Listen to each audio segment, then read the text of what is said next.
Hello there. Greetings, everybody. I want to welcome you all here on Sunday night to the into the Progverse on the Prog Monster. My name is Murph, and I am the host of this show. So our topic for tonight is those prog albums from 1979.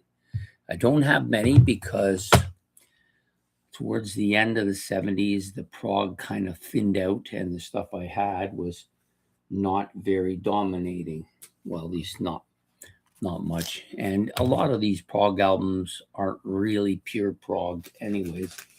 As one guy was talking to me about it this morning, I think he was probably right. Not huge not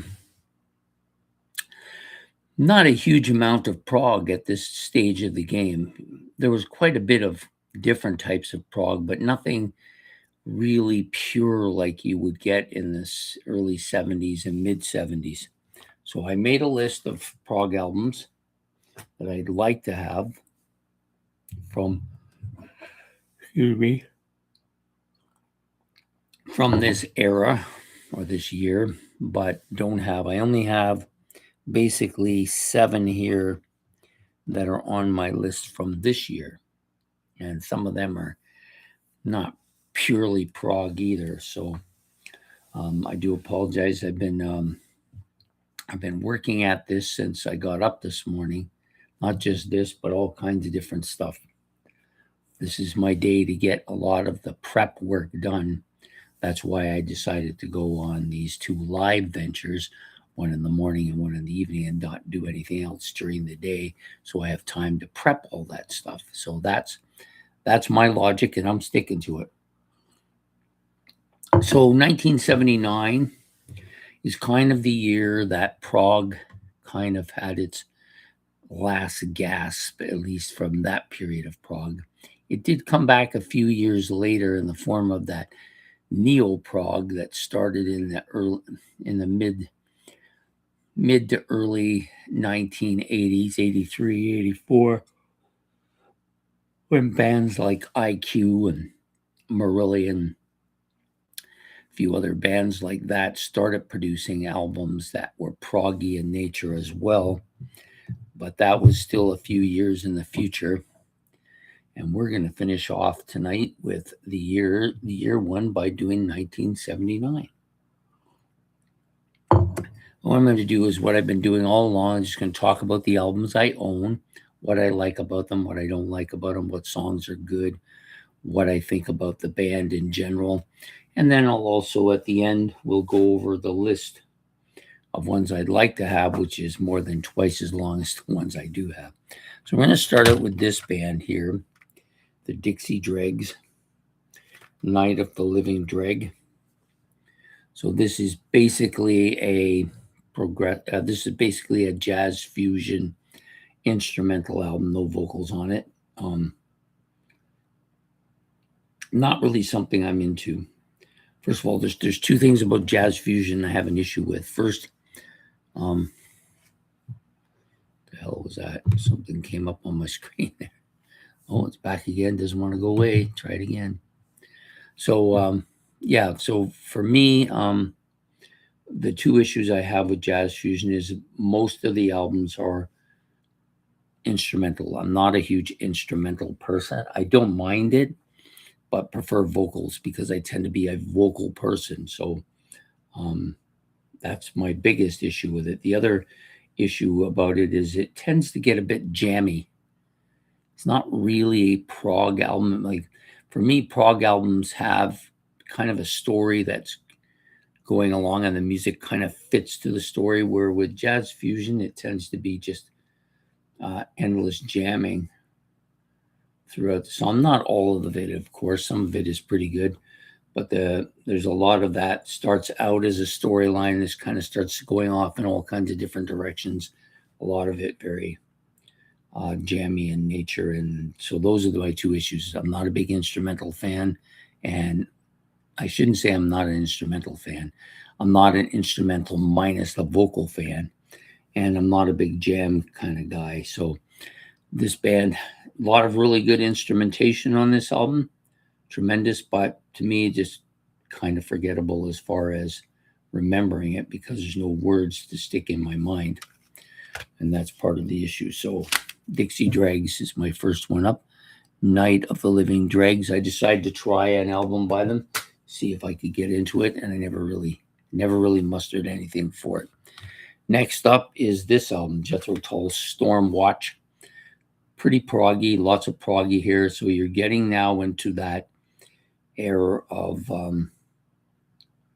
Jethro Tull is coming to an end of their kind of 1970s feel, and then they start moving forward. Music begins to change.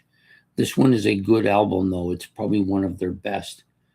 Might even be a top 5 Jethro Tull album from me. I really like this album a lot. It's got its heavy moments. It's got its great vocal moments. It's got its great instrumental moments. Sorry. I do like the cover quite a bit on this as well. It's got its folky stuff in it, not as dominant as earlier on. Starting to kind of make that transition into that more, I don't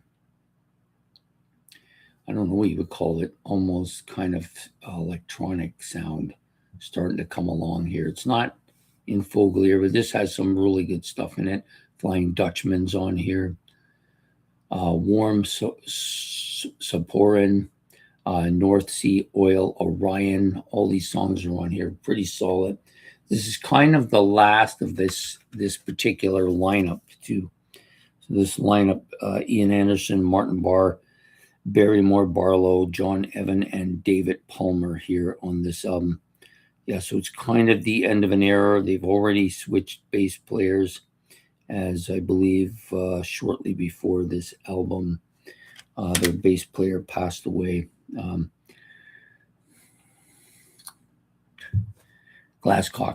Glasscock, sorry, is drawing a blank there. Yeah, and this one also has some bonus tracks on it that are quite good as well. So pretty strong album from 1979, Storm Watch from Jethro Tull. Next up, Supertramp, Breakfast in America. Definitely has a lot of prog on it, but it's also a very poppy album. So I would call this progressive pop, if you want to call it that. But I love a lot of the stuff on here. This is one of my favorite albums. Despite its poppiness, still has a lot of really good stuff. The Logical Song, Goodbye Stranger, and Breakfast in America. And Oh Darling, all 4 of those songs on side 1 are really good. Flips to the backside, Take the Long Way Home, one of the best Supertramp songs. Lord Is It Mine. These 2 are probably my 2 favorite on the album. Just Another Nervous Wreck, Casual Conversation, and it ends off with one of the greats, Child of Vision. This is a good, solid, progressive kind of pop album. Lots of catchy moments on this album. I love the vocals on here. They're fantastic. One of their best albums, Supertramp's Breakfast in America. Next up is one of my favorite albums in recent years, Silent Cries and Mighty Echoes from Eloy. This is their heaviest album, their most Pink Floyd-ish sounding album. It's actually quite a heavy album overall. All the tracks on here are strong. Definitely some great guitar going on. Very spacey, very Floyd sounding. Like they sound actually more like Floyd than Floyd does. It's just a great album. I love the color scheme here as well.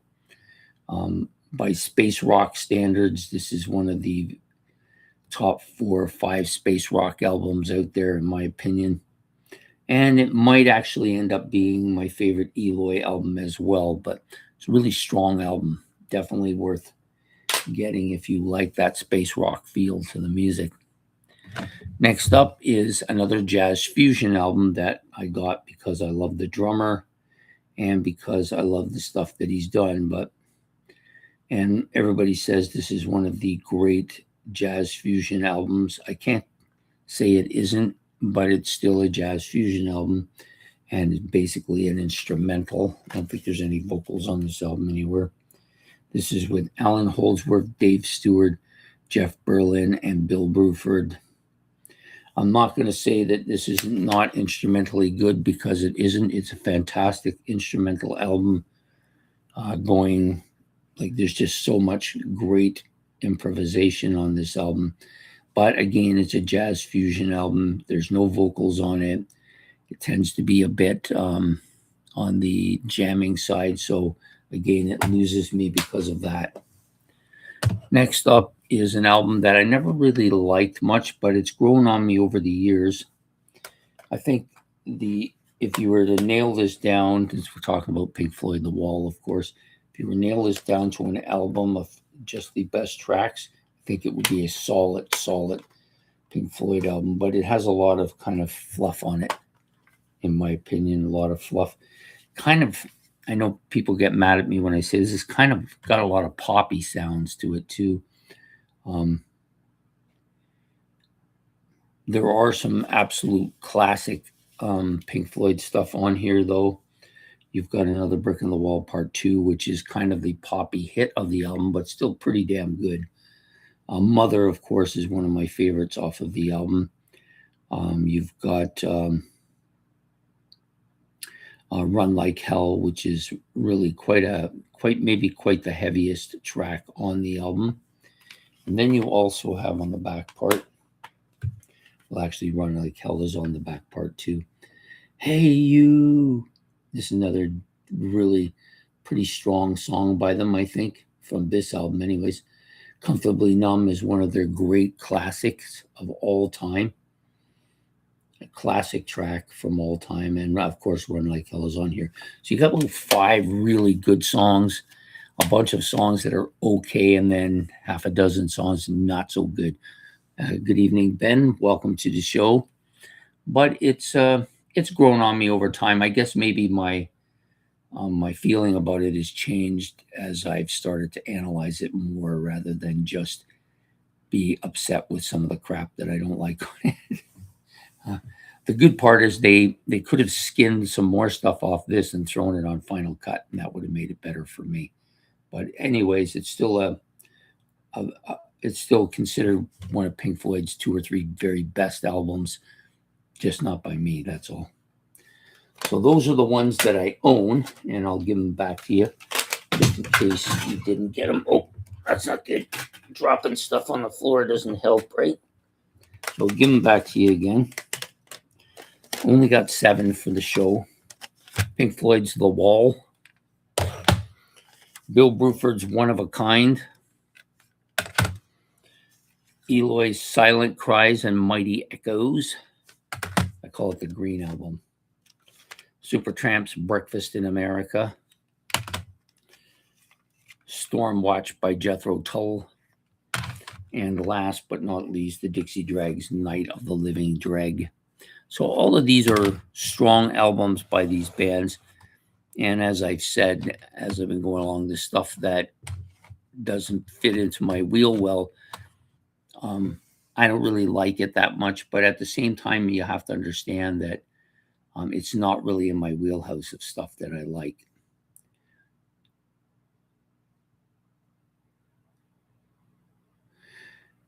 Yeah, well, you were young when these albums came out, so I get that. When I started high school, the 2 big albums that first year that I was in high school were Supertramp's Breakfast in America and The Wall by Pink Floyd, even though I think The Wall was later than the Supertramp album, but they were big albums. And to be honest, I think they have some similarities. They're both very kind of pop oriented, or at least, if not pop oriented, at least in that sound of pop. And for me, I loved the Supertramp album. I did not like the Pink Floyd album, and but it's grown on me over time. So I'm going to talk a little bit now about. Yeah, The Wall was massive everywhere. It was a huge album. Was the biggest album of the year here in Canada, and probably in the States as well.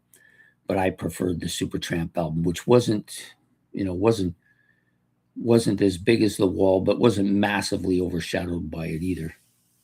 So there's some other albums here that I've always kind of been interested in, but never gone down the rabbit hole to get them for various reasons. Usually because I don't tend to order online, and if I don't see them at the record store, I won't buy them. Couple of these albums I've passed because of other albums, but that sometimes happens. But for me, 1979 wasn't as big a year for prog. More of a bigger year for certain bands.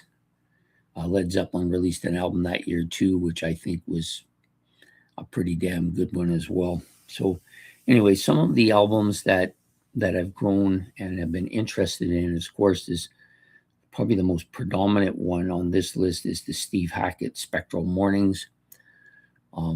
I've heard this a couple times, but I don't own it, haven't owned it, and haven't seen it to buy.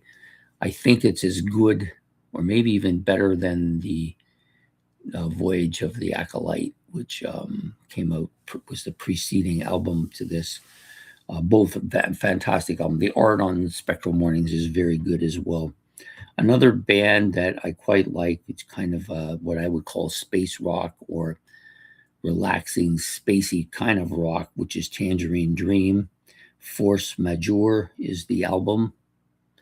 Very good. I think it's an album I would damn love to have. Gus Liar from Penaria. This is an album I've only heard brief bits and pieces of and thought that I'd like to have it, so I definitely wanted to mention it here. One of the two UK albums came out this year. It's kind of funny. The first one, the first UK album, I think is much more progressive in nature than this one, Danger Money. But this one, I think, is a better album.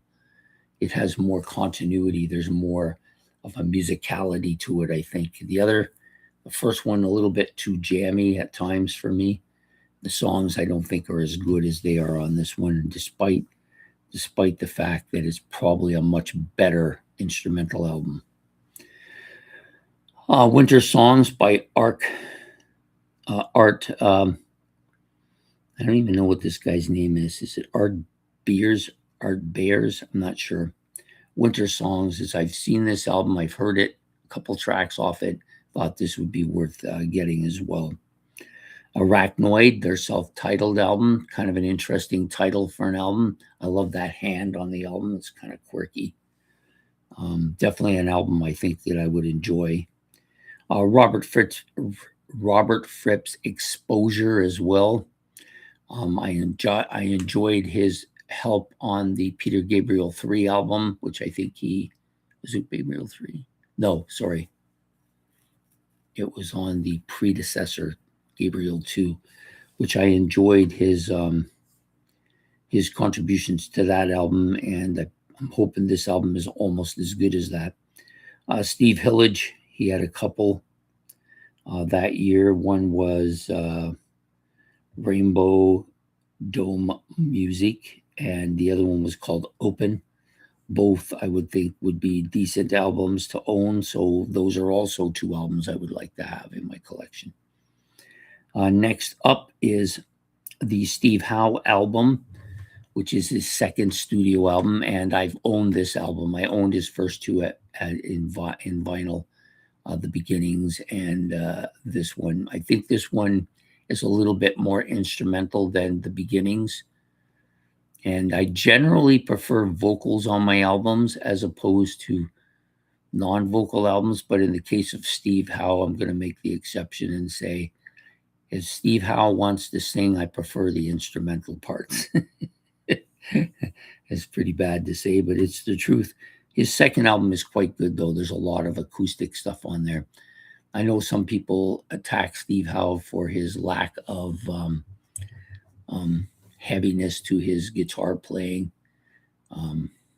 But I kind of like his acoustic abilities because I tend to lean a little bit more towards that folk sound than I do towards the ripping guitar solos. Yeah, I like my ripping guitar solos too, but for me, Steve Howe is not that kind of guitar player, and I kind of enjoy the fact that he isn't. Next up is Tony Banks' Curious Feeling. I've listened to this album in its entirety a few times. I would have bought it by now if I could have found it out there, but I haven't been able to yet. Anthony Phillips, this is a guy who's I've been interested in for some time. I enjoyed his guitar playing on Trespass, and I would like to see if that translates very well into some of his solo stuff. This album is called Sides, definitely a strong album, I think, based on what I've heard from it. The next one is a Mike Oldfield album. He's got 2 this year, Exposed and Platinum. This is a guy who you yourself, Ben, turned me on to this guy, and I've grown to like him quite a bit. And I'm always searching for his stuff now at the record store. So both of these albums interest me too, Exposed and Platinum. Next is I Can See Your House From Here from Camel. Camel, as they went along, got a little bit too poppy for me, but there's always something good on all the Camel albums, even the most poppy of them. And this one came out a little bit later, so it's one of the late 1970s albums. I prefer their earlier stuff, but this is still decent. The other one that I was looking at, and I looked at this the other day, is Eye of the Universe by Barclay James Harvest. It's another band that I'm slowly getting into. Yeah, you can never go wrong with Camel. I think the earlier stuff with Pete Bardens in the band was much stronger. Going forward, not as strong, but still some interesting music, no doubt about it. Renaissance is another band who had an album, Azure Door by Renaissance, their 1979 album. Correct me if I'm wrong, but they've already begun to move away from that progressive kind of classical medieval sound, and have become a lot more poppy by this point in time. Their later stuff isn't, to me, as good, but a lot of bands by this time had already begun that shift to that more poppy sound, and they were no different than most of them.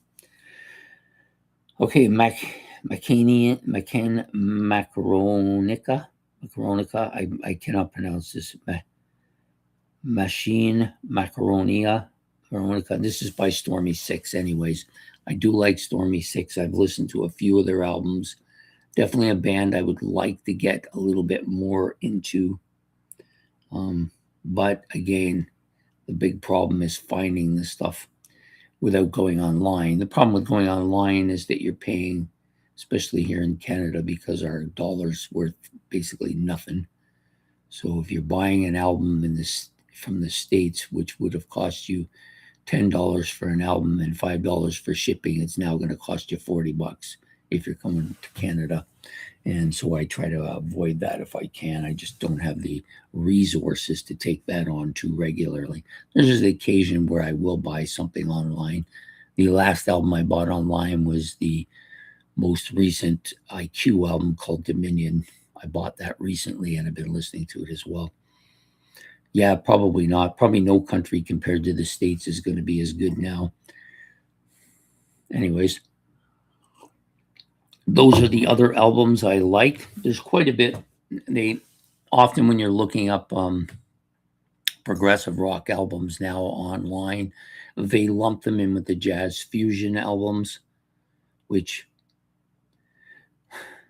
the pure jazz fusion albums I don't have any interest in.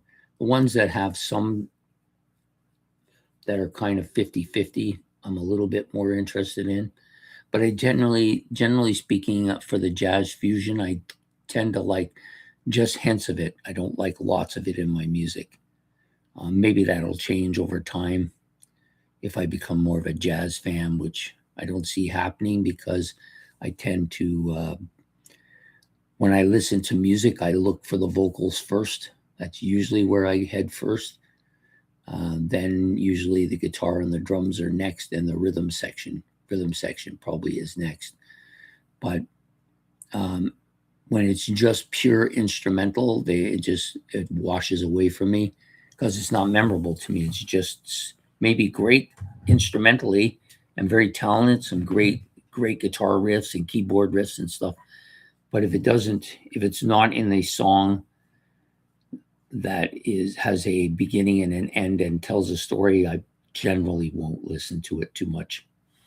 And that's just the way it is. I have several jazz fusion albums that many people would consider to be great albums, but they almost never come off my shelf, very rarely, anyways. And that's just the way it is with me. So, not in my wheelhouse. There's certain types of music I like a lot, progressive rock being at the top. Probably space rock up there too, along with hard rock and some forms of heavy metal like doom metal,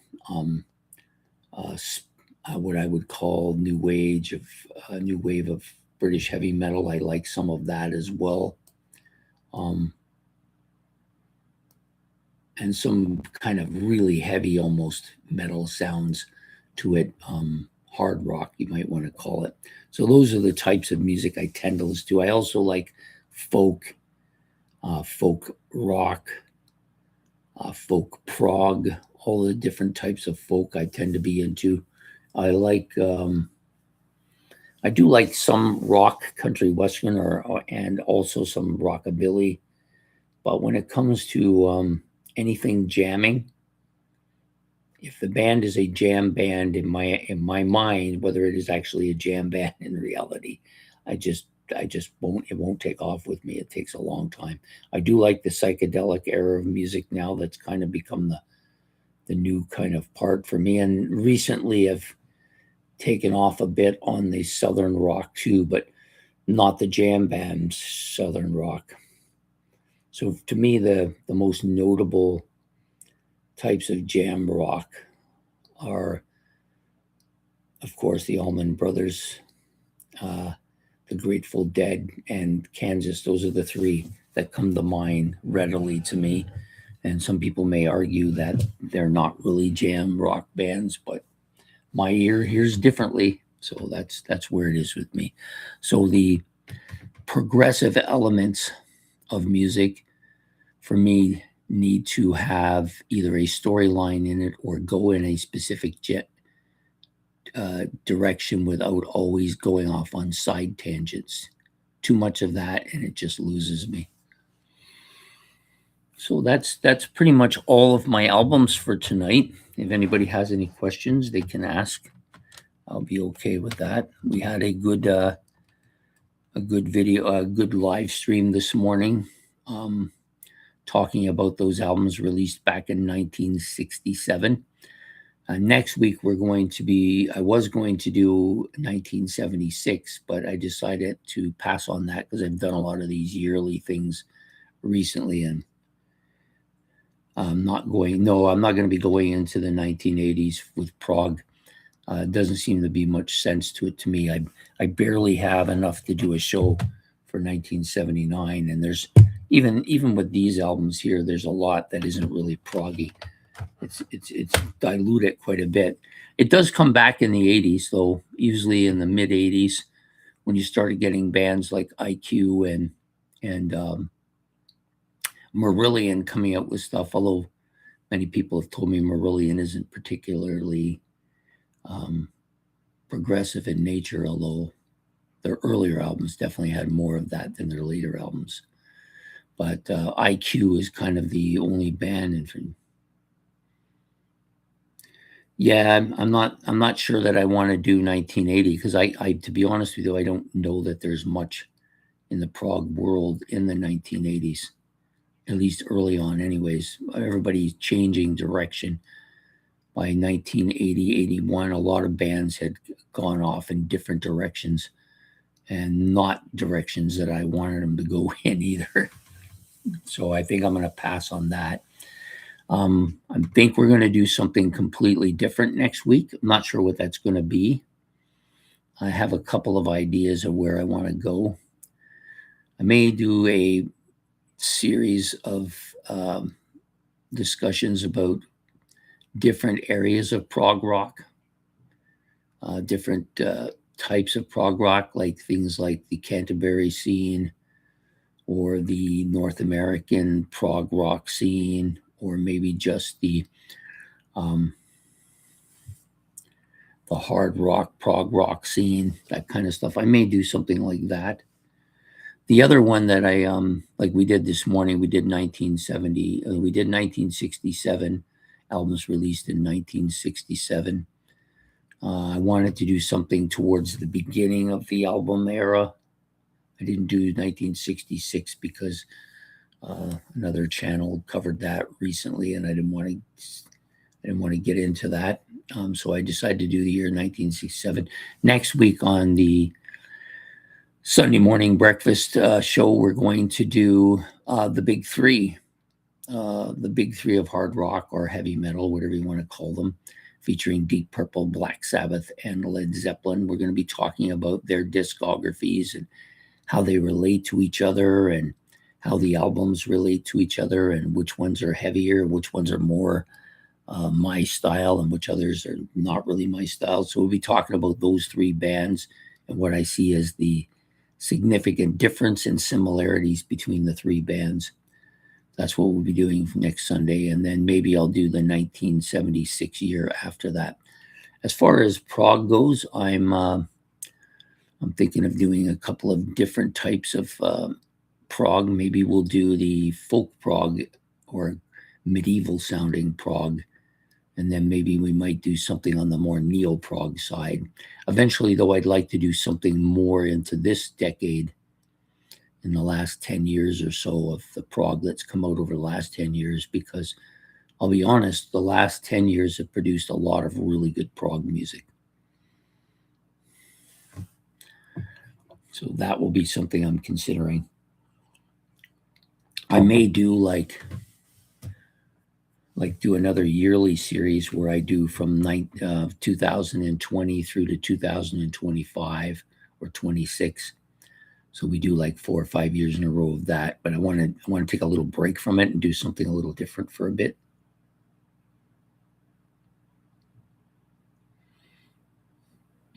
Yeah, it's difficult, but because I've been doing these two shows, which is new prog albums and what's new. I've been doing what's new now for 3 years, and I've come to realize that there's a lot of really interesting and good prog stuff coming out now that is as good in many ways as some of that early stuff as well. So I may do a year or two on that just to give it a little bit of a feel as well. Or I may do a Canterbury scene episode where we just talk about albums from the Canterbury scene. Or I may do a progressive folk medieval sound. There's quite a few bands in that era as well that I think deserve to get some attention. This week on Favorites, we're going to be talking about 5 progressive rock albums that are hidden gems, ones that don't regularly come up on the channel, people don't generally know about or don't talk much about. And I'm not talking about the stuff from Gentle Giant either. I think, to the world out there, Gentle Giant doesn't exist, but to the prog community on this YouTube, they are one of the biggest bands. So I don't think we'll be doing anything for that. I have 2 or 3 of the albums already picked out that I think are hidden gems of the discographies of the bands we're going to talk about. Some of them are a little more modern, some of them not so modern. Anyways, that's where I'm going to go with this show next week. Is probably going to be a little bit more of that prog, the classical folk type prog. Will be featuring some Jethro Tull. We'll be featuring some Griffin, maybe some other a little bit more obscure bands like Froop. Well, Froop does have a bit of a progressive folky stuff, at least on their earlier stuff anyways, not so much on their later stuff, but they do have a heavier element to their music as well. So anyways, that's where I want to go with this next week. I hope that it'll be of interest. We may go back and do 1973, but I think we'll give it a few weeks because I just did that series last month. I want to get a little bit of distance between me and that before I do something like that. 1973 would be a very strong progressive rock year, I think. One of the strongest, lots of really strong stuff that year. So I want to give it a few weeks and then we'll probably go back to that one. Yeah, I haven't done it because we did the month series last month for best albums of 1973. I don't really want to do something from 1973 so close together. So we're going to give it about a month or so and then we'll come back at it.